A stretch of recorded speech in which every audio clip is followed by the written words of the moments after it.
make a video showing you how to make a DIY garden fountain. This is my garden here in the front of my house. It's a butterfly garden. This is new spring growth, and I also gotten these plants I'm going to put in the rest of the garden bed. But here's where we want the fountain. We got this planter, this plastic planter from Lowe's.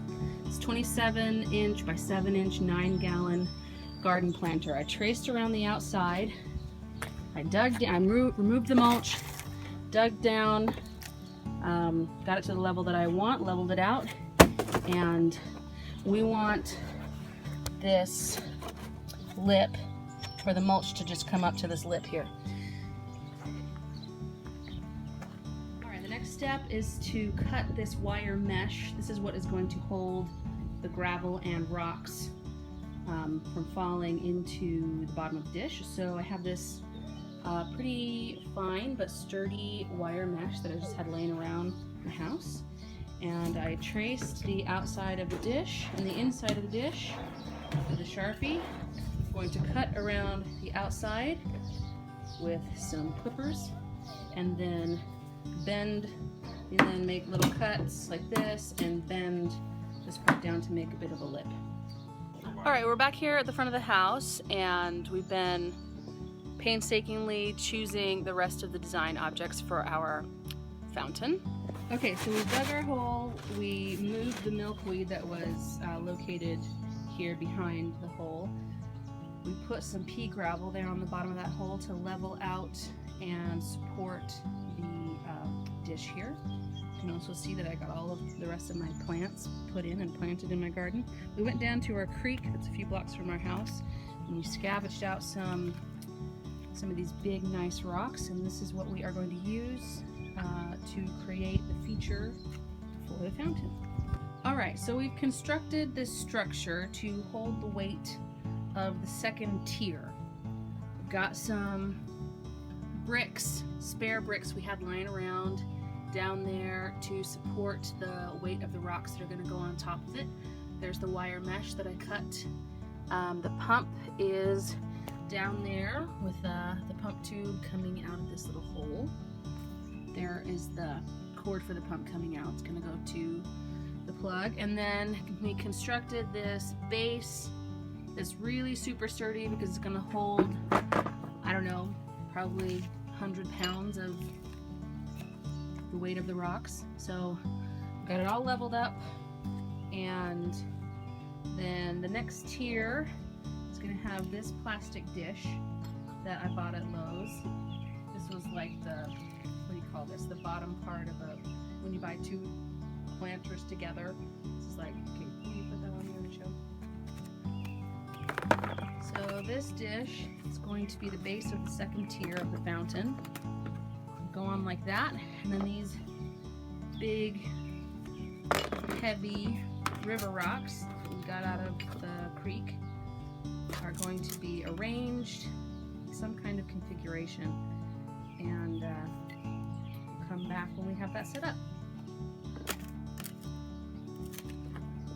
Okay, so we've arranged some stones, and we have the pump. We have the pump going, and right now we're going to cut some notches in our plastic. I've cut one notch here.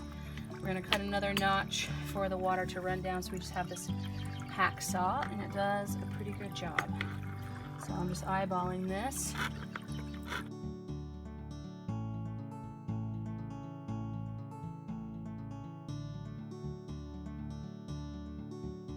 Alright, so we've been working on this for like many hours, maybe like 3 at this point, just getting the rocks in place. So the bottom tier here, this bottom area, we're feeling pretty good about. We've got sawed our holes. We drilled a hole in the bottom of the pan and put this other hose coming out to make this gravity pump situation. So it looks like a little spring coming out of there. I like that. And we just had all of these rocks in our backyard because we have a really, really rocky yard. So now we're feeling good about the design of this layer. We need to move on to this layer.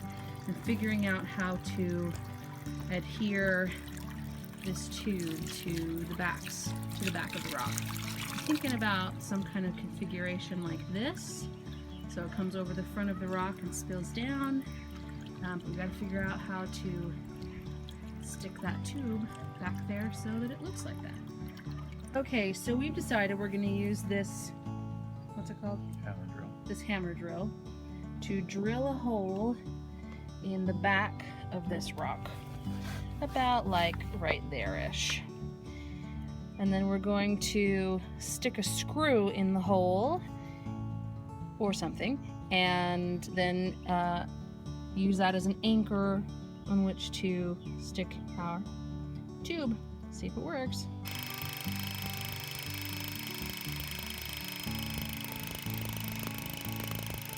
Alright, so we jimmy rigged this situation. We drilled a hole about, I don't know, 5/8, 3/4 of a way into that rock. And then we took this screw and we wrapped some duct tape around it until it fit really snugly into that hole. And then zip tied the hose to it. And then it was kind of dripping too much down the hose and it was dropping water on the ground. So we put these other zip ties here to... the rock is really supposed to wet. Anyway, this is to keep the dripping from off the back side of the hose into the pan and not on the ground. So a little bit of engineering there. And now the next step is to disguise the base here with more rocks without making it look like just a haphazard pile of rocks. So we've got some big rocks we're going to put all the way around here to cover this up. Alright, well here is the final fountain. We moved the mulch, we disguised the sides with these other rocks. Of course, from the side you can see that tube coming up, but that doesn't bother me too much. We're really pleased with how it turned out. I think it looks great. Provides a good water sound. Hopefully there'll be lots of surfaces for little butterflies to come and sun themselves and to get a nice drink. That's the whole point. So yeah, there it is. I hope this was helpful. And if you have any comments or questions, just leave them in the comments below.